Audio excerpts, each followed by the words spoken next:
السلام عليكم. اليوم نقدم لكم وصفة الخبز التركي. عندنا كاس ماء دافي، نص كاس زيت، نديرو دائما نفس العبار، كاس حليب،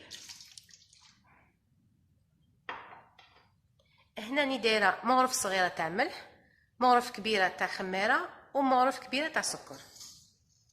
نخلط المكونات مع بعض. نضيف كاس دقيق رقيق لورطب، ولا بغيتو ما ديروش ديروا 2 كيسان فرينه وكاس فرينه. نخلطوا كاع المكونات مع بعض ونخلوهم مده 5 دقائق يندمجوا مع بعض. خليتها 5 دقائق ونضيف لها الفرينه.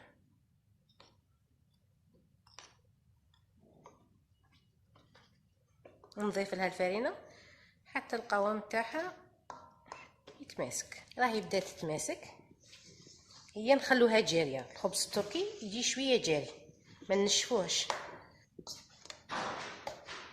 دايرتها شويه. دوك ندير لها شويه زيت، نخليه يطلع في غير الضوء حتى يتضاعف الحجم تاعو. الحجم تاعها راه تضاعف. دوك نخبزها، ندير شويه زيت في يدي،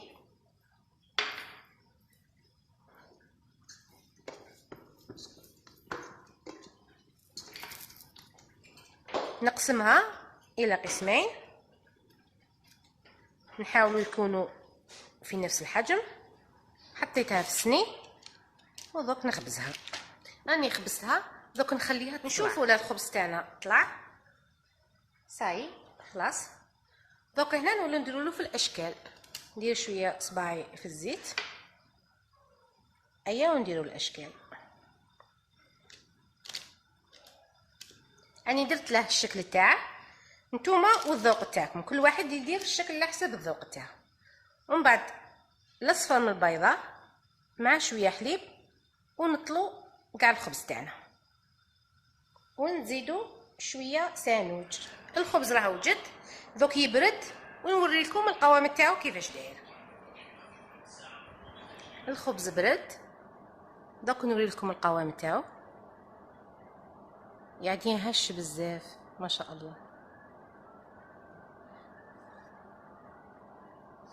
ان شاء الله تعجبكم هذه الوصفه، وفي وصفات اخرى ان شاء الله.